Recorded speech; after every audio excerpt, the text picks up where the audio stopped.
কোনো একজন ব্যক্তি যদি সাহিত্যিক হয়ে যায় তাকে আলেম উপাধি দেওয়া হয় না। কোনো একজন ব্যক্তি যদি ইঞ্জিনিয়ার, ডক্টর বা অনেক বড় বিজনেসম্যান হয়ে যায় তাকে আলেম উপাধি দেওয়া হয় না। একজন প্রফেসরকে আলেম উপাধি দেওয়া হয় না। একজন বিশেষ বিশেষ বিজ্ঞানীও যদি হয়ে যায় কোনো ব্যক্তি তাকে আলেম উপাধি দেওয়া হয় না। কিন্তু কোনো একজন ব্যক্তি যদি কোরআন এবং সুন্নাহর সঠিক জ্ঞান অর্জন করে ফেলতে পারে, যেই জ্ঞানের মাধ্যমে সে অপরকে আলোকিত করতে পারবে, তাহলে ওই ব্যক্তিটাকে ইসলামের শরীয়তি ভাষায় এবং ইসলামের আলোকে আলেম বলা হয়। সুবহানাল্লাহ পড়ে। যদি আলেমের ডেফিনিশন আমরা খুব বাস্তবিক চিত্রে দেখতে চাই, তাহলে নবী করিম সাল্লাল্লাহু তাআলা আলাইহি ওয়াসাল্লামের হাদিস থেকে পাওয়া যায়, আলেম হলো তারা যেই সমস্ত ব্যক্তিগণ নিজে কোরআন সুন্নাহ থেকে আলোকিত হয়, ওই জ্ঞানকে নিজের ব্রেইনের মধ্যে ইনপুট করে এবং নিজের মধ্যে থাকা ওই জ্ঞানের মাধ্যমে তার ব্যক্তিগত নিজের আমিত্বকে হেদায়াত দিতে পারে, তার পরিবারকে হেদায়াত দিতে পারে, তার বন্ধু স্বজনকে হেদায়াত দিতে পারে, তার আত্মীয় স্বজনকে হেদায়াত দিতে পারে, তার বন্ধু বান্ধবের বাহিরে যারা আছে, জানা অজানা অনেক মানুষ, যত কিছুই হোক তাদেরকে হেদায়াত দিতে পারে। একজন আলেম চাইলে একটা অঞ্চলকেই নয়, শুধুমাত্র রাষ্ট্রকে পর্যন্ত হেদায়াত দিয়ে নাফরমানিতা থেকে আল্লাহর বান্দাদেরকে বাঁচিয়ে এনে আল্লাহর প্রকৃত বান্দায় পরিবর্তন করে দিতে পারে। সুবহানাল্লাহ। খায়রুল খিয়ারি খিয়ারিল উলামা, কিতাবের মধ্যে যে কথাটা আসছে সেটা হলো যত সেরা রয়েছে আল্লাহর বান্দার মধ্যে, আল্লাহর নবীর উম্মতের মধ্যে, সমস্ত সেরাদেরও সেরা যদি কাউকে ধরতে হয় তাহলে কিতাব সাক্ষ্য দিচ্ছে ওই সেরাদেরও সেরা হিসাবে আল্লাহ তাআলা আলেমদেরকে বানিয়ে পৃথিবীতে পাঠিয়েছেন। সুবহানাল্লাহ বলেন।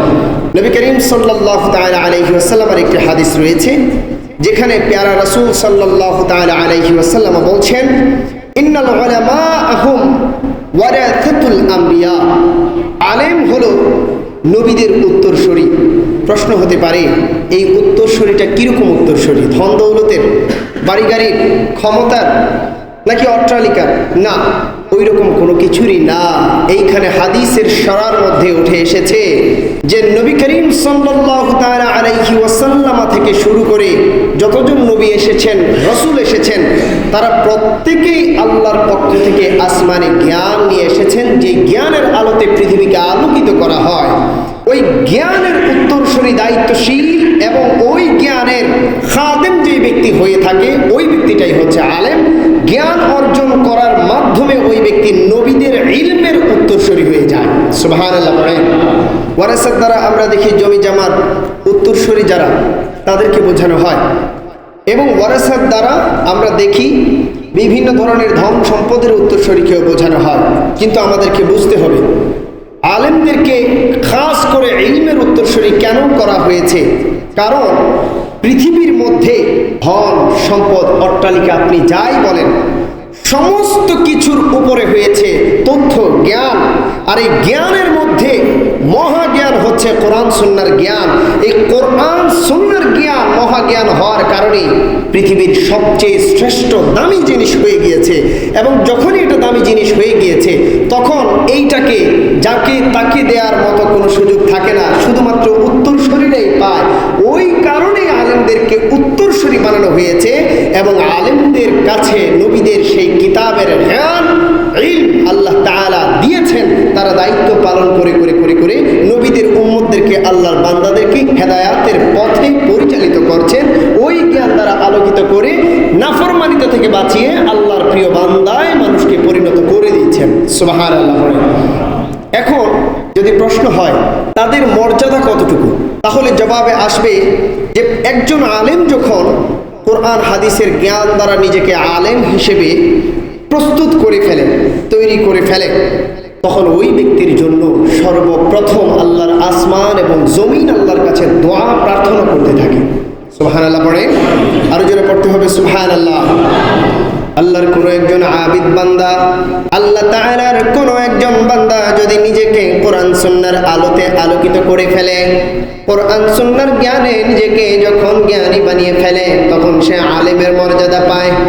যখন একজন প্রকৃত আলেম বান্দা আল্লাহ তাআলার জমিনের মধ্যে বেঁচে থাকে, জীবিত অবস্থায় থাকে, প্রথমত হাদিস শরীফের মধ্যে উঠে এসেছে ওই ব্যক্তির জন্য আল্লাহ তাআলার আসমান এবং জমিনগুলো ক্ষমা প্রার্থনা করতে থাকে।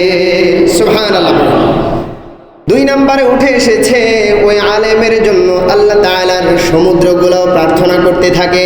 ওই আলেমের জন্য, ওই আলেমদের জন্য পৃথিবীতে আল্লাহর যত সৃষ্টি আছে তারা প্রার্থনা করতে থাকে, দোয়া করতে থাকে, শুভ কামনা জানাতে থাকে। ওই আলেমদের জন্য সমুদ্রের মাছগুলো তাদের জন্য প্রার্থনা করতে থাকে। যদি প্রশ্ন করা হয় কেন তাদের জন্য প্রার্থনা করবে, কারণ হলো একটাই, ওই ব্যক্তির মধ্যে কোরআন এবং সুন্নাহর জ্ঞান প্রবেশ করেছে। কোরআন এবং সুন্নাহর জ্ঞানটা সাধারণ কোনো জ্ঞান নয়, পৃথিবীর কোনো ব্যক্তি রচিত, ব্যক্তির আবিষ্কৃত কোনো জ্ঞান নয়। এই জ্ঞানটা হলো সরাসরি আল্লাহ তাআলার জ্ঞান, যে জ্ঞানের মাধ্যমে একজন আলেম বান্দা তার বান্দাদেরকে, আল্লাহর বান্দাদেরকে হেদায়েতের পথে নিয়ে আসে। সুবহানাল্লাহ। যদি আমি বলতে চাই আলেমের মর্যাদা সম্পর্কে, তাহলে তিরমিজি শরীফের মধ্যে একটা হাদিস রয়েছে, যেই হাদিসের মধ্যে উঠে এসেছে আলেম বান্দা যখন দোয়া করে, আলেম বান্দা যখন চোখের পানি ঝাড়ে, আলেম বান্দা যখন কোনো ব্যক্তির জন্য শুভকামনা করে, আল্লাহ তাআলা দেরি করেন না, আলেম ব্যক্তির খাতিরে ওয়াসিলায় ওই দোয়া কবুল করে নেয়। পড়েন সুবহানাল্লাহ। কোন আলেম ব্যক্তি যখন কাউকে নসিহত প্রদান করে, কোন আলেম ব্যক্তি যখন মানুষকে নিয়ে হেদায়েতের কথা বলে, ইলম জাহির করে, মানুষকে হেদায়েতের পথে ডাকে, আল্লাহর নবী সাল্লাল্লাহু তাআলা আলাইহি ওয়াসাল্লাম বলছেন ওই সমস্ত ব্যক্তিদেরকে সহকারে আলেম ব্যক্তি পর্যন্ত, এই প্রত্যেকটা ব্যক্তির উপর আল্লাহ আলেমের কারণে রহমত বর্ষণ করে। সুবহানাল্লাহ। ঠান্ডা মাথায় বোঝেন, এটা আমাদের লাইফ রিলেটেড, খুব জীবন ঘনিষ্ঠ। বর্তমান সমাজে আমাদের আলেম বহুত আছে, আমরাও আলেমদের সংস্পর্শে বহুত যাই, কিন্তু এখানে 1 নম্বর যে মিস্টেকটা হয় সেটা হচ্ছে আদব নষ্ট হয়ে যায় অনেক ক্ষেত্রে। অনেক আলেমের বিহেভিয়ার বা আচরণ বা তার বডি থেকে, তার দেহ, তার আমিত্ব থেকে প্রকাশ হওয়া যে অ্যাক্টিভিটিস, ওইগুলা অনাকাঙ্ক্ষিত হয়ে যায়। আবার আমাদের অধিকাংশ বা অনেকে আলেমদের সাথে বিহেভ দেখানোর সময়, আচরণ দেখানোর সময় আমাদের মধ্য থেকে বেয়াদবি বের হয়ে যায়। সুতরাং কথাগুলো বুঝতে হবে, এজন্য যেন আমিও বেয়াদব না হই, আমার কাছ থেকে যেন অনাকাঙ্ক্ষিত আচরণ না আসে, এবং কোনো আলেমের কাছ থেকে যেন অনাকাঙ্ক্ষিত আচরণ আমি না পাই। যখন এইভাবে নিজেকে আমি সেট আপ করতে পারবো, সেভ করতে পারবো বেয়াদবি থেকে, তার হিসাব সে দেবে। বাট আমি যখন আমাকে কন্ট্রোল করতে পারবো, সেফ রাখতে পারবো, আল্লাহ তাআলা যখন আমাকে হিসাব নিতে দাঁড় করাবেন, আমি দাঁড়িয়েই বলতে পারবো, আল্লাহ আমি তোমাকে ভয় করেছি, নাফরমানি করি নাই, বেয়াদবি করি নাই। আল্লাহ তাআলা তখন খুশি হয়ে যাবেন। যদি মাওলাকে খুশি করা যায়, তাহলে ধরে রাখেন নিঃসন্দেহে আপনার নসিবে মাওলা জান্নাত লিখে দিতে পারেন। সুবহানাল্লাহ। আর জোরে পড়েন সুবহানাল্লাহ। প্যারে হাজিরিন, আলেমদের ব্যাপারে নবীজি সাল্লাল্লাহু তাআলা আলাইহি ওয়াসাল্লাম একটি হাদিস আমাদেরকে দিয়েছেন, খায়রুকুম মান তাআল্লামাল কুরআনা ওয়া আল্লামাহু। অর্থাৎ যেই ব্যক্তি কোরআনের জ্ঞান অর্জন করে সেই তো আলেম। যখন আলেম হয়ে যায়, এখন নবীজি বলছেন তোমাদের মধ্যে সবচেয়ে শ্রেষ্ঠ ব্যক্তি সে, যেই ব্যক্তি নিজে কোরআন অর্জন করে, কোরআনের জ্ঞান অর্জন করে, কোরআন শেখে এবং অপরকে শেখায়। সুবহানাল্লাহ পড়েন, আর জোরে পড়েন সুবহানাল্লাহ। এই হাদিস দ্বারা এটা প্রমাণিত হয়ে যায়, যখন আপনি একটি কোরআনের আয়াতও শিখে ফেলেন, বাল্লিগু আন্নী ওয়ালাউ আয়া, যেইটুকু শিখছ একটা আয়াত হলো ওটা পৌঁছিয়ে দাও অপরের কাছে। নবীজির কথা, যখন একটি আয়াত আপনি শিখে ফেলেন, তখন যদি ওই আয়াতটা আবার অপর কাউকে শিখিয়ে দেন, অথবা একটা ইনফরমেশন আপনি জানতে পেরেছেন কোরআন থেকে বিশুদ্ধভাবে, অথবা একটা হিকমত আপনি কোরআন থেকে পেয়েছেন, এটা যদি অপর কাউকে আপনি আবার সাথে সাথে শিখিয়ে দেন, তাহলে আল্লাহর নবীর এই হাদিস প্রমাণ দেবে কিয়ামতের দিন যে আপনি সাধারণ মানুষের চেয়ে উত্তম বান্দা হয়ে যাবেন, আল্লাহর নবীর উত্তম উম্মত হয়ে যাবেন, এবং এই উত্তম হওয়ার কারণে আল্লাহর রাসূলের অনেক প্রিয় উম্মত বান্দা হয়ে যাবেন। সুবহানাল্লাহ। প্যারে হাজিরিন, আমাদের সমাজে বর্তমানে বিশেষ করে যেই রকম অনলাইন হোক অফলাইন হোক, যেই রকম আলোচনা চলছে, সমালোচনা চলছে, ফিতনা ফাসাদ চলছে, আমজনতা বিতর্কে যুক্ত, আলেমগণ প্রায় বিশেষ আলেমও রয়েছে, এখানে বড় বড় আলেমও রয়েছে, যে বিতর্কের মধ্যে যুক্ত হচ্ছে, সমালোচিত হওয়ার উদ্দেশ্যে আলোচনা বেশি, নিজের জাহিরাত বেশি, নিজের নেগেটিভ মার্কেটিং হলেও নিজের প্রচারণা হলো বেশি, নিজের পরিচিতি বাড়লো, নেগেটিভ হোক পজিটিভ হোক ডাজেন্ট ম্যাটার, বাট পরিচিতি লাগবে। এই জায়গায় পড়ে ফিতনা সরিয়ে ফেলছে। অথচ আল্লাহ তাআলা ওয়ার্নিং দিয়ে বলেছেন, লা তুফসিদুনা ফিল আরদ, জমিনের মধ্যে ফিতনা বাড়াবে না।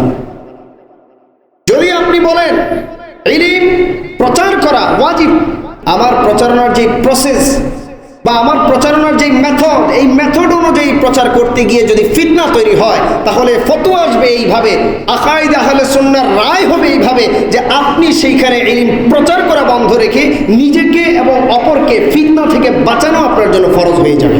সুবহানাল্লাহ বলেন, আরো জোরে পড়েন সুবহানাল্লাহ। কেন?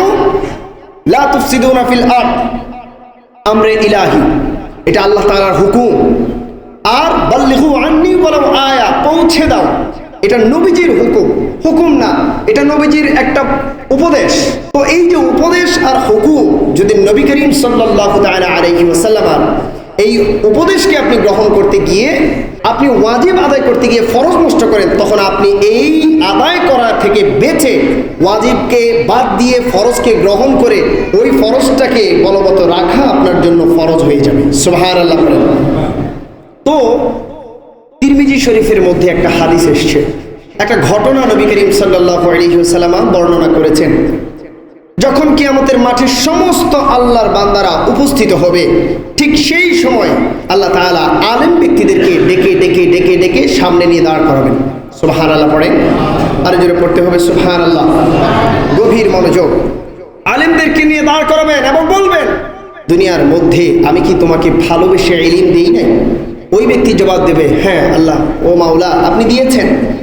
আল্লাহ তাআলা বলবে, এই ইলমের কারণে তুমি কি আলেম হতে পারো নাই? ব্যক্তি বলবে, আল্লাহ হতে পেরেছি। আল্লাহ তাআলা বলবে, এই আলেম হওয়ার পর তুমি কি সম্মান পাও নাই? ব্যক্তি বলবে, হ্যাঁ আল্লাহ আমি পেয়েছি। আল্লাহ তাআলা বলবে, সম্মান পাওয়ার পর তুমি কি শান্তিতে জীবন কাটাতে পারো নাই? বান্দা বলবে, হ্যাঁ আল্লাহ তাআলা আমি কাটাতে পেরেছি। আল্লাহ তাআলা এবার বলবে, যদি এতগুলো নেয়ামত আমি আল্লাহ তোমাকে দিয়েই থাকি, তাহলে ফিতনা জুগাইলা কেন, ফিতনায় জড়াইলা কেন? আমার বান্দাদেরকে তুমি কোরআন হাদিসের আলোকে আলোকিত করে হেদায়াতের পথে আনার জন্য আমি এগুলা দিলাম, তোমাকে এই সম্মান দিলাম, আলেম বানাইলাম, তুমি ফিতনার মধ্যে নিজেও ডুবলা, তাদেরকেও ডুবাইলা কেন? ওই ব্যক্তি তখন হায় হতাশ শুরু করে দেবে, চোখের পানি ছেড়ে দেবে, কিন্তু কোনো কাজে আসবে না। ওই আলেম বক্তা, ওই আলেম ব্যক্তিকে আল্লাহ তাআলা সেই সময় কিতাবের মধ্যে এসছে যে তখন ফেরেশতাদেরকে বলবে, যাও তাকে ধরে ফেলো, তার পা দুইটা বাঁধো, তার হাতগুলা বাঁধো, বাইধা টাইনা টাইনা তাকে জাহান্নামে নিয়ে নিক্ষেপ করো। জোরে পড়েন নাউযুবিল্লাহ, আরো জোরে পড়েন নাউযুবিল্লাহ। প্যারে হাজরিন, একজন আলেমের যদি এমন সাজা হয়, আপনি এবং আমি যখন কোরআন হাদিসের কোন একটা কিছু নিয়ে ফিতনায় ডুবে যাব, বিতর্কের মধ্যে ডুবে যাব, আপনি ভাবেন আপনার আর আমার অবস্থা কি হবে? নাউযুবিল্লাহ বলেন, জোরে পড়তে হবে নাউযুবিল্লাহ। এমন ফিতনা এবং এমন নাফরমানিতা থেকে আল্লাহ তাআলা আপনাকে আমাকে আমাদের সবাইকে আসান ফরমাক এবং সেফ রাখুক, পড়েন আমিন। নবীজি সাল্লাল্লাহু আলাইহি ওয়াসাল্লাম আম জনতার উদ্দেশ্যে উপদেশ দিচ্ছেন। প্রথমত বলছেন, যদি তোমাদের তৌফিক থাকে, সম্ভব হয়, সর্বোচ্চ চেষ্টা করো করে একজন আলেম হও।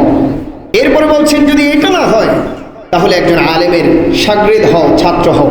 যদি তুমি এটাও না পারো তাহলে একজন আলেমের সহচর হও।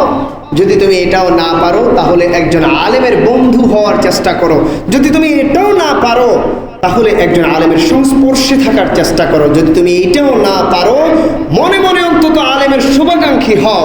বেয়াদবি কইরো না, কখনোই আলেমের বিরুদ্ধাচরণ করে বিদ্বেষ রাখো না। কেন? ওয়ারাসাতুল আম্বিয়া, তুমি যে আলেমের বিদ্বেষ সিনার মধ্যে রাখতেছো, সে যদি নাফরমান হয় আল্লাহ আছে তাকে ধরার জন্য। বাট তুমি যখন বিদ্বেষ রাখবা, এই বিদ্বেষটা গিয়ে ওয়ারাসাতুল আম্বিয়া হওয়ার কারণে সরাসরি আম্বিয়া আলাইহিস সালাতু ওয়াস সালামের কাছে লেগে যাবে। তোমার এই ছোট্ট বিদ্বেষের কারণে আল্লাহ তাআলা অনেক বড় আকারে তোমার উপর নারাজ হয়ে যাবে। জোরে পড়েন নাউযুবিল্লাহ, আর জোরে পড়তে হবে নাউযুবিল্লাহ। আমাদের সমাজে ভয়ঙ্কর ব্যাপার হলো এইটাই সবচেয়ে বেশি হয়। দল মত অনেক আলাদা থাকতে পারে, বাট বিদ্বেষ রাখার অধিকার আপনাকে আমাকে কেউ কাউকে দেয়নি। না আল্লাহ তাআলা দিয়েছেন, না রাসূল দিয়েছেন, না কিতাব দিয়েছেন, কেউ দেয়নি। যদি বিদ্বেষ রাখার জন্য কোনো আলেম আপনাকে উদ্বুদ্ধ করে, আপনি মনে রাখবেন হাতে ধরে আপনার নসিবকে সে ধ্বংস করে দিচ্ছে। নাউজুবিল্লাহ পড়েন। কেন?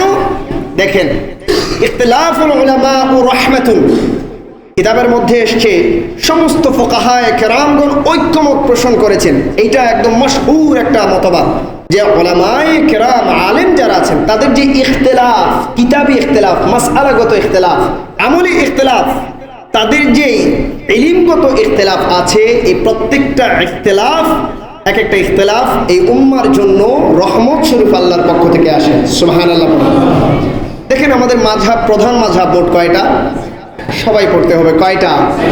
এই পাশে সবাই বলেন কয়টা? কি কি? হানাফি, শাফিঈ, মালিকি, হাম্বলি। এছাড়া আরো অনেক মাযহাব আছে।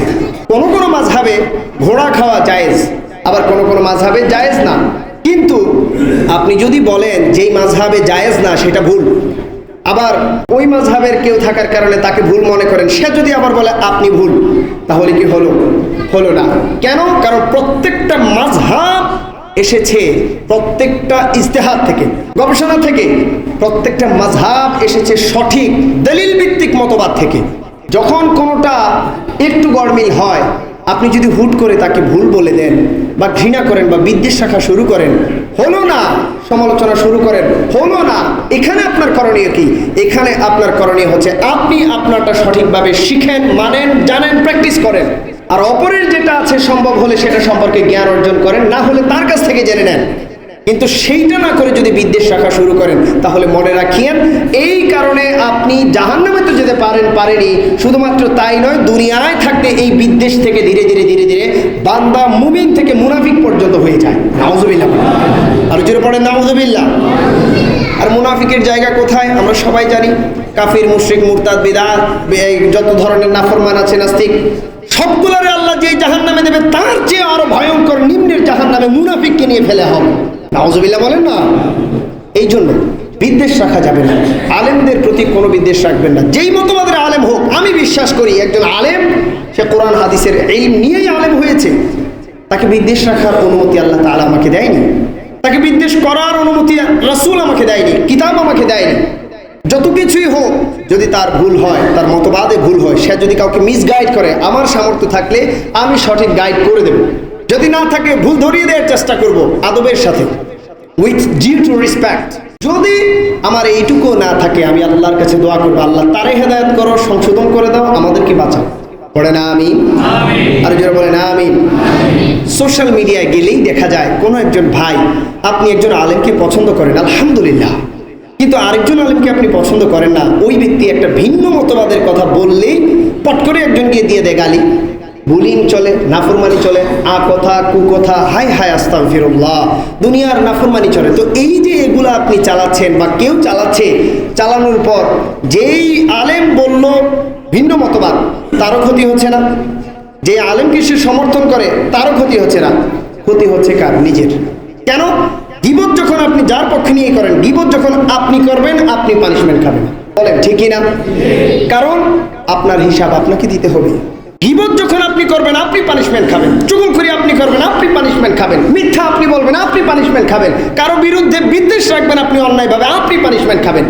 বিদ্বেষ যদি রাখতে হয়, শুধুমাত্র একজনের বিরুদ্ধে রাখতে হবে, সেটা হলো ইবলিস। যখন ইবলিসের বিরুদ্ধে আপনি বিদ্বেষ রাখবেন, জাহান্নামী হবেন না, বরং এই বিদ্বেষের কারণে বান্দা আল্লাহর ওলি পর্যন্ত হয়ে যায়। সুবহানাল্লাহ।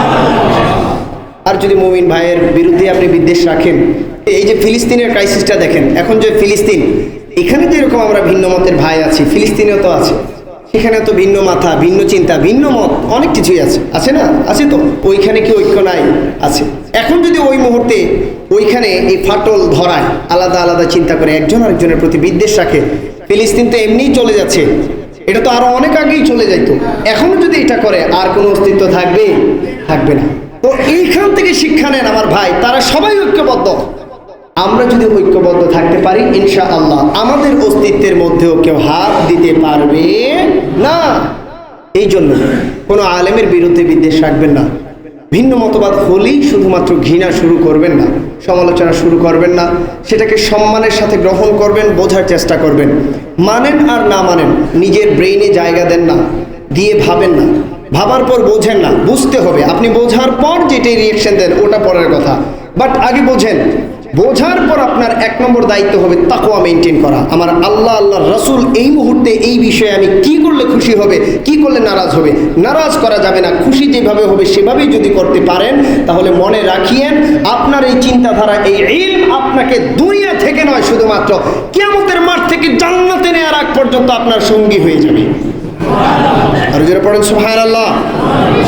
এটা কিন্তু হাদিস, এটা আমার মুখের কথা না, এটা হাদিস। হাদিস শরীফের মধ্যে এসেছে, যেই ইলম তার নিজেকে আলোকিত করে, অপরকেও আলোকিত করতে পারে, সেই ইলম তাকে জান্নাতে নিয়ে তারপর ছাড়ে। সুবহানাল্লাহ বলেন না? আর যারা পড়েন সুবহানাল্লাহ। প্যারে হাজরিন, এই জন্য আলেম ওলামাদের বিদ্বেষ রাখা যাবে না, আলেম ওলামাদের সাথে বেয়াদবি করা যাবে না। সম্ভব হলে আদব দেখান, সম্ভব হলে সম্মান দেখিয়ে তাদের সংস্পর্শে থাকেন। আতরের দোকান থেকে আপনি আতর কেনেন আর না কিনেন, আপনি দেখবেন দোকানের সামনে গেলেই ফ্রিতে একটা ঘ্রাণ পাবেন। পাওয়া যায় কি যায় না? একটা পচা গান্দা ডাস্টবিনের পাশে দিয়ে আপনি যান, আপনি চান আর না চান, নাক ঢেকে রাখলে, মুখ ঢেকে রাখলেও আপনি টিস্যু দিয়ে মুখ ডাকছেন, লাভ নাই। আপনি দেখবেন ঘ্রাণ কিছুটা হইলেও আপনার কানে লাগে, গন্ধ লেগে যায়। কেন লাগে? কারণ সৎসঙ্গ স্বর্গবাস, অসৎসঙ্গ সর্বনাশ। আপনি যখন আতরের দোকানে থাকবেন আতরেরই ঘ্রাণ পাবেন। একজন আলেমের সংস্পর্শে যখন আপনি যাবেন, তাকে দিয়ে আপনি লক্ষ কোটি টাকার উপকৃত হন আর না হন, কিন্তু ইলমের উপকার আপনি ঠিকই পাবেন, কিছুটা হলেও আপনি ঠিকই শিখবেন। যদি আপনার এই কথা বিশ্বাস না হয়, আপনি একদিন কাটান, যে কোনো একজন আলেমের সাথে একদিন কাটান, আপনি দেখবেন আগের 1 সপ্তাহের মধ্যে আপনি দিনের যতটা টাচে আসতে পারেন নাই, দিনের যতটা হাই টান আপনার হৃদয়ে তৈরি হয়নি, কোরআনের হাদিসের আলো যতটা আপনি পাননি, জ্ঞান যতটা আপনি পাননি, একদিন একজন আলেমের সাথে আপনি ঘোরেন, থাকেন, কিচ্ছু লাগবে না, শুধু সংস্পর্শে থাকেন, আপনি দেখবেন গত অনেকগুলো দিনের চেয়েও ওই দিনটা আরো বেশি শ্রেষ্ঠ হয়ে গিয়েছে। সুবহানাল্লাহ। আর সাথে রহমত তো আছেই। এই জন্য এই জায়গাগুলোতে আমরা যেন সংশোধন হই।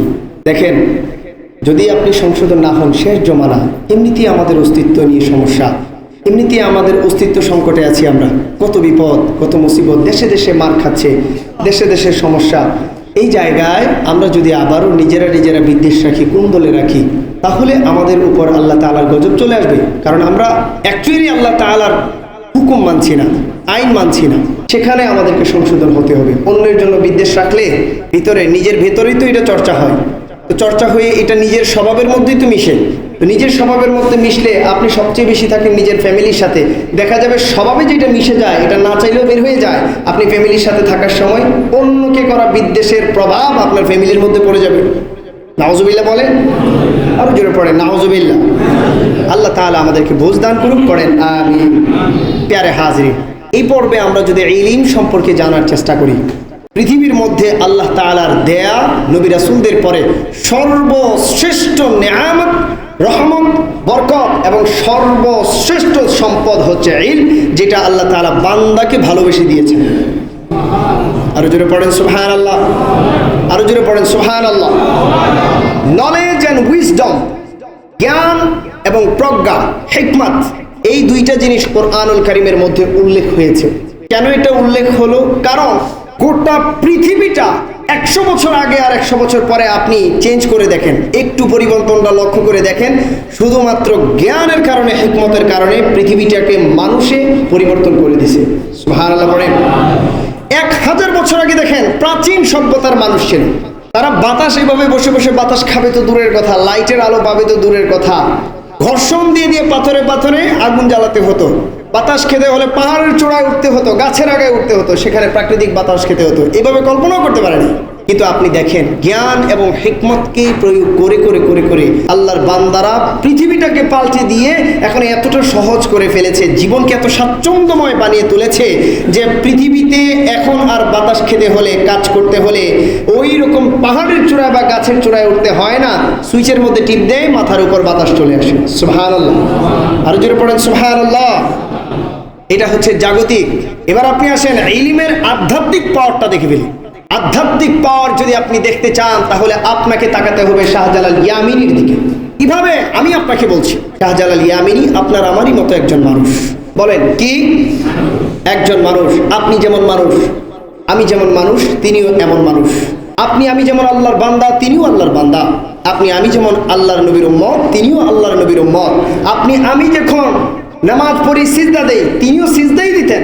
আপনি এবং আমি যেইভাবে আল্লাহ তাআলার নামে তাসবিহ জিকির করি, তিনিও পড়তেন। কিন্তু তিনার সিনা সবসময় আল্লাহর সাথে জড়িত থাকতো। আপনার আমার সিনা অনেক সময় নাফরমানির সাথে জড়িত থাকে, অন্যান্য ব্যস্ততার মধ্যে ডুবে থাকে।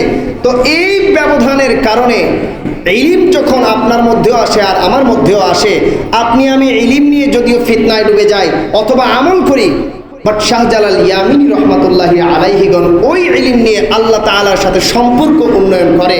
এই সম্পর্ক উন্নয়নের কারণে আধ্যাত্মিকভাবে তারা দেখা যায় মানুষ আপনার আমারই মতো, কিন্তু বাস্তবে ভেতরগতভাবে আল্লাহ তাআলার বড় বড় ওলিতে পরিণত হয়ে যায়। সুবহানাল্লাহ। আধ্যাত্মিকতার আরেকটা রূপ দেখাই ইলমের। শুধু ইলমটা ধরেন, যখন একজন বান্দার ভেতর জ্ঞান চলে আসে, সাধারণ একটা স্টুডেন্ট ভর্তি হলো মেডিকেলে, কিছু সময় পড়ার পর সে এমবিবিএস করে ফেললো, এফসিপিএস করে ফেললো, এখন এই ব্যক্তিটা একজন সার্জন হয়ে গেল, অনেক বড় মেডিকেল অফিসার হয়ে গেল, অনেক বড় একজন ডক্টর হয়ে গেল।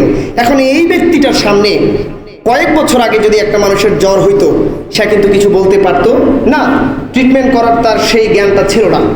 কিন্তু যখন সে কয়েক বছর পড়াশোনা করলো, ওই মেডিকেল চিকিৎসা বিদ্যাটা তার মাথায় নিল, এখন সে একজন সার্জন, সে একজন এমবিবিএস ডাক্তার। এই মুহূর্তে যদি তার সামনে কোনো ব্যক্তির পেটের মধ্যে অনেক বড় পাথর হয়ে কাতরাতে থাকে, এই ব্যক্তি ওই ব্যক্তিকে নিয়ে কাইটা চিরা পর্যন্ত সুস্থ করে ফেলতে পারবে। সুবহানাল্লাহ। পারে কি পারে না? পারে। কেন পারে? জ্ঞান, পাওয়ার অফ নলেজ, জ্ঞানের শক্তি। এবার আপনি দেখেন, যখন কোরআন এবং সুন্নাহর এই জ্ঞান কোনো আল্লাহর বান্দার ভেতরে ঢুকে যায়, দেখেন এই মুহূর্তে আপনি একজন সাধারণ মানুষ, কয়েক বছর আপনি পড়াশোনা করেন, কোরআনের জ্ঞান আপনার মধ্যে নেন, এই মুহূর্তে আপনি সাধারণ মানুষ, আপনি হেঁটে চললে আল্লাহর ফেরেশতাগণ, আসমান জমিন সৃষ্টিকুল আপনার জন্য দোয়া করবে না। যখন আপনি এইভাবে জ্ঞান অর্জন করবেন করবেন করবেন, কোরআন হাদিসের জ্ঞানী হয়ে যাবেন, আলেম, তখন দেখা যাবে আপনার মতো এই সাধারণ মানুষটাই ওই সময় বের হলে সমস্ত সৃষ্টি আপনার জন্য মাগফিরাত কামনা করতে থাকবে। সুবহানাল্লাহ। প্রত্যেকটা বিভাগ থাকে, জ্ঞানের প্রত্যেকটা বিভাগ আছে। এই জ্ঞানের বিভাগের মধ্যে সর্বোচ্চ বিভাগ হচ্ছে আল্লাহর কোরআনের জ্ঞান, হাদিসের জ্ঞান। এই কোরআন এবং হাদিসের জ্ঞানের মধ্যে যেই ব্যক্তি যুক্ত হয়েছে, সেই ব্যক্তি আলেম হয়েছে, সেই ব্যক্তি সুফি হয়েছে, সেই ব্যক্তি প্রকৃতভাবে ওলি হয়েছে, আবদাল হয়েছে, গাউস হয়েছে, কুতুব হয়েছে। যেই ব্যক্তি কোরআনের ইলমের সাথে যুক্ত হয়েছে, দুনিয়ার মধ্যেও সে আল্লাহ তাআলার সমর্থক, সাকসেস একজন বান্দা হয়েছে, আখিরাতে গিয়েও সেই বান্দাকে আল্লাহ তাআলা সফলকামী বানিয়ে দিয়েছে। সুবহানাল্লাহ। এখন আসলে একটু বাস্তব জীবনের মধ্যে একটা জিনিস নোট করি, আমরা আমাদের জীবনে প্রত্যেকদিন 24 ঘন্টা, এই 24 ঘন্টা নিয়ে সাংসারিক ব্যস্ততা, পারিবারিক ব্যস্ততা, সামাজিক ব্যস্ততা, ব্যবসা বাণিজ্য, চাকরি বাকরি, অনেক কিছু নিয়ে থাকি কি থাকি না? থাকি। কিন্তু একটাবারের জন্য ভাবেন তো, যেই ইলম অর্জন করলে, যেই জ্ঞান অর্জন করলে আল্লাহ তাআলার সমস্ত সৃষ্টি আমার জন্য দোয়া করবে, মাগফিরাত করবে, আল্লাহ তাআলা রহমত দান করবে, ওই জ্ঞানের জন্য কয়জন ব্যক্তি দৈনিক 2, 3, 4, 5 মিনিট 10 মিনিট দেয়? আছে? অধিকাংশই বেখবর। জানি না। কেন জানি না? কারণ আমরা মানি না। কেন মানি না? কারণ আমরা ব্যস্ততা বেশি। কেন ব্যস্ততা বেশি? এজন্যই আমরা সাধারণ জনতা। কিন্তু যদি আমরা জানতাম, মানতাম, এবং যদি আমরা এই ইলমের কদর করতাম, তাহলে হতো কি জানেন? তাহলে আপনি এবং আমিও সাধারণ আল্লাহর বান্দা থেকে আমানত শাহ রাহমাতুল্লাহি আলাইহির মতো একজন আল্লাহর প্রিয় বান্দায় পরিণত হতে পারতাম। সুবহানাল্লাহ। এইখানে আমাদেরকে কাজ করা প্রয়োজন। দিনের যে কোনো একটা অংশে, যে কোনো একটা সময় 2-4 মিনিট দেন না। ওয়াজ মাহফিল তো অধিকাংশ মানুষ, অনেকেই ওয়াজ মাহফিল শোনেন, যার যেই আলোচককে পছন্দ তার আলোচনা শোনেন, যাকে শুনে মনে হবে যে আমি হেদায়েত পাবো, বা এই ব্যক্তির কথাগুলো আমার সিনায় লাগে, আল্লাহর রাসূলের সাথে আমার সম্পর্ককে উন্নত করে দেয়, তার ওয়াজই শোনেন। বাট শেখার উদ্দেশ্যে শোনেন। শুধুমাত্র শুনলাম, চলে গেলাম, ভুলে গেলাম না, এমনটা করিয়েন না। কিছুটা শিখেন, কোরআন শিখেন, কিছু কিতাব কিনেন, বই পড়েন, পড়ে পড়ে ইলমের স্তর তৈরি করেন। আপনি যখন ইলমের স্তর তৈরি করবেন, হাদিস শরীফের মধ্যে এসছে, যেই ব্যক্তি কোরআন শরীফের যতটা আয়াত পারবে, কিয়ামতের দিন আল্লাহ তাআলা বলবে আয়াতগুলো পড়ো আর সিঁড়ি দিয়ে উঠে উঠে তুমি তোমার প্রাসাদে উঠে যাও। জোরে পড়েন সুবহানাল্লাহ। আপনি 5টা আয়াত পারেন, মনে রাখেন আপনি 5 তলা একটা প্রাসাদ আল্লাহর কাছ থেকে পেয়ে যাবেন। সুবহানাল্লাহ। কোন একজন ব্যক্তি পুরোটা কোরআন শরীফ পারে, আল্লাহ তাআলার নবী বলছেন হাফেজদেরকে দাঁড় করিয়ে বলবে পড়ো, তারা পড়তে থাকবে, বলবে উঠো, পড়বে আর উঠবে, এক আয়াত পড়বে এক সিঁড়ি উঠবে, এক আয়াত পড়বে এক সিঁড়ি উঠবে। কোরআনুল কারীমের মধ্যে যতটা আয়াত আছে তারা প্রত্যেকটা আয়াত পড়বে, প্রত্যেকটা সিঁড়ি উঠে যাবে। দেখা যাবে কোরআনে হাফেজগণ পৃথিবী নয়, গোটা হাসরের মাঠ থেকে সর্বোচ্চ মহলের যে প্রাসাদগুলা সেইগুলা কোরআনের আয়াত পড়ে পড়ে পড়ে পড়ে অর্জন করে ফেলছে। বলেন আমরা চাই কি চাই না? চাইলে কোরআনের আয়াত বা এই জ্ঞান আমাদের শেখার দরকার আছে না নাই? যদি থাকে তাহলে আজকে থেকে পালন করবেন, শিখবেন। মনে রাখিয়েন জুমার আলোচনা এইখানে একজন খতিব সাহেবের দায়িত্ব হলো কোরআন সুন্নাহ থেকে এমন এমন তথ্য, জ্ঞান এবং বিষয়ভিত্তিক আলোচনা তুলে ধরা, যেই আলোচনার মাধ্যমে তার মুসল্লিয়ানে কেরামদের জীবনের মধ্যে প্রভাব ফেলে হেদায়াতের, এবং মুসল্লিয়ানে কেরাম শিখে যেতে পারে, তারা নিজেরাও হেদায়াত পায়, ফ্যামিলি থেকে মা বোন স্ত্রী সন্তান মেয়ে যারা আছে তাদেরকে শেখায়, তারাও হেদায়াত পায়। এবং এইভাবে যখন, মনে রাখবেন, এইভাবে যখন কোনো খতিব কোরআন হাদিসকে উপস্থাপন করে আর মুসল্লিয়ানে কেরামগণ সেইটা গ্রহণ করে আমল করে, কিয়ামতের দিন কি হবে জানেন? পুরাটা মজলিসকে আল্লাহ তাআলা ডাকবে, যখন সবাই দাঁড়াবে আল্লাহ তাআলা বলবে তোমাদের আমল কি? ফেরেশতারা বলবে তারা এইভাবে চর্চা করত, খতিব সাহেব কোরআন থেকে জানাতো, মুসল্লিরা শিখে যেত, তারা যখন আমল করত আপনি আল্লাহর সন্তুষ্টি অর্জন হতো। আল্লাহ বলবে কোনো কথা নয়, এগুলো তো সব জান্নাতি, দুনিয়ায় থাকতে এরা জান্নাতের বাগিচায় বসে বসে ইলম অর্জন করেছিল, যাও সবগুলা জান্নাতের দিকে প্রবেশ করে দাও। চান কি চান না? বলেন চান কি চান না? চাইলে মানতে হবে, মানুন, শিখুন। ইলম নিয়ে বাড়াবাড়ি করা যাবে না, ইলম নিয়ে বিদ্বেষ করা যাবে না। যদি আপনাকে আল্লাহ তাআলা অনেক বড় ইলম দেয়, আপনি শুকরিয়া আদায় করবেন, শুকরিয়া আপনার ইলমকে আরো বাড়িয়ে দেবে। সুবহানাল্লাহ। আর যখন বিদ্বেষ করা হয়, হিংসা করা হয়, তর্ক করা হয়, সমালোচনায় যুক্ত হয়, ইলম নিয়ে যখন যুক্তি খণ্ডন ইত্যাদি এগুলো করা হয়, অথবা ইলম নিয়ে যখন শব্দের রাজনীতি মারপ্যাচ করা হয়, তখন ওইটা আর ইলম থাকে না, ওইটা ফিতনার কারণ হয়ে যায়। আর প্রত্যেকটা ফিতনাবাজকে আল্লাহ তাআলা ওয়ার্নিং দিয়ে বলছেন ফিতনাবাজি করবা না, করবা তো দুনিয়ায় থাকতে তুমি যাই না যাও, তুমি আখিরাতে যাওয়ার সাথে সাথে তোমার জায়গা হয়ে যাবে জাহান্নামে। জোরে পড়েন নাউজুবিল্লাহ। বিনয়ী হওয়ার চেষ্টা করবেন, ইলমকে সঠিক পথে কাজে লাগানোর চেষ্টা করবেন, কোরআন হাদিস থেকে ইলম অর্জন করবেন এবং পালন করবেন, আমল করবেন। মনে রাখবেন এগুলো আল্লাহ তাআলা এমনিতে আমাদেরকে দেয় নাই। হিদায়াতুল ইনসান, মানুষের হিদায়াতের জন্য আল্লাহ তাআলা কোরআন দিয়েছেন, হাদিস দিয়েছেন গাইড করার জন্য, নির্দেশনার জন্য। আপনি যদি সেগুলোই বাদ দিয়ে দেন, কোন হেদায়াত পাবেন, কোন নির্দেশনা পাবেন? বাট সেগুলোকে যদি আঁকড়ে ধরতে পারেন, তাহলে আওয়াজ তুলে বলেন আপনার এবং আমার জীবনকে হেদায়াত দিতে পারেন কে? আল্লাহ তাআলা সেই হেদায়াত দান করুক, পড়েন আমিন। প্যারে হাজিরিন, বেশি কথা বলার আর সুযোগ নেই, শুধুমাত্র লাস্ট কোরআনুল কারীম থেকে একটি আয়াত বলি। আল্লাহ তাআলা বলছেন কুল বিফাদলিল্লাহি ওয়া বিরহমাতিহি ফাবিযালিকা ফালইফরাহু, অর্থাৎ তোমরা অবশ্যই শুকরিয়া আদায় করো, আনন্দ উদযাপন করো। কেন? আল্লাহ তাআলার পক্ষ থেকে ফজল এবং রহমত পাওয়ার জন্য। পড়েন সুবহানাল্লাহ। এখানে রহমত দ্বারা কিতাবের মধ্যে এসছে, এটা হচ্ছে এই রহমত, যেই রহমত রাহমাতুল লিল আলামিন। সুবহানাল্লাহ পড়েন। আর ফজল দ্বারা আল্লাহ তাআলা বুঝিয়েছেন জ্ঞান, এই জ্ঞান পেয়ে তোমরা শুকরিয়া আদায় করো এবং আনন্দ উদযাপন করো। সুবহানাল্লাহ। যখন ফজল এবং রহমত আমাদের মাঝে আছে, আনন্দ উদযাপন করা বা শুকরিয়া আদায় করা বা অর্জন করা বা চর্চা করার আর কোনো সমস্যা থাকতে পারে?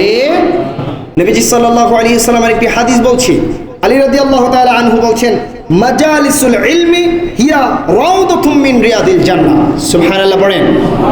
আলী রাদিয়াল্লাহু তাআলা আনহু বলছেন যেই জায়গার মধ্যে ইলমের চর্চা হয়, ইলম অর্জন করা হয় বা দেয়া হয়, যেটাই হোক ইলম চর্চা হয় যেই মজলিসের মধ্যে, ওই মজলিসটা আর মজলিস থাকে না, দুনিয়ার মধ্যে রাউদাতুম মিন রিয়াদিল জান্নাহ, জান্নাতের একটা বাগিচা হয়ে যায়।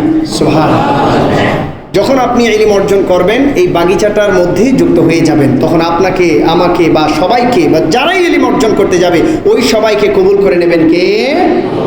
আল্লাহ তাআলা কবুল করে, পড়েন আমিন। প্যারে হাজরিন, সর্বশেষ একটা আয়াত বলি, কোরআনুল কারীমে সূরা কাহাফে আজকেও আমি তিলাওয়াত শুনে আসছি।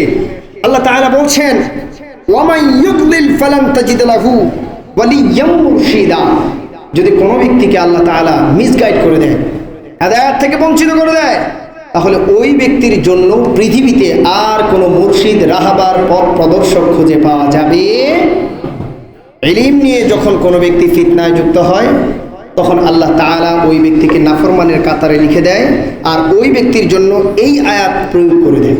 নাউজুবিল্লাহ বলেন, আরো জোরে পড়েন নাউজুবিল্লাহ। সুতরাং বিশেষ করে ইলমের ক্ষেত্রে কোনো ধরনের ফিতনায় যুক্ত হওয়া যাবে। আল্লাহ তাআলা কবুল করুক, পড়েন আমিন। ভুল ভ্রান্তি ক্ষমা করে আমাদেরকে যেন ইলম এবং আলেম উভয় দিক থেকে বরকত নসিব করেন, রহমত পাইয়ে দেন, এবং তাদের দ্বারা যেন আমরা হেদায়েত পেতে পারি। আল্লাহ তাআলা সেইভাবে আমাদের নসিব দান করুক, পড়েন আমিন।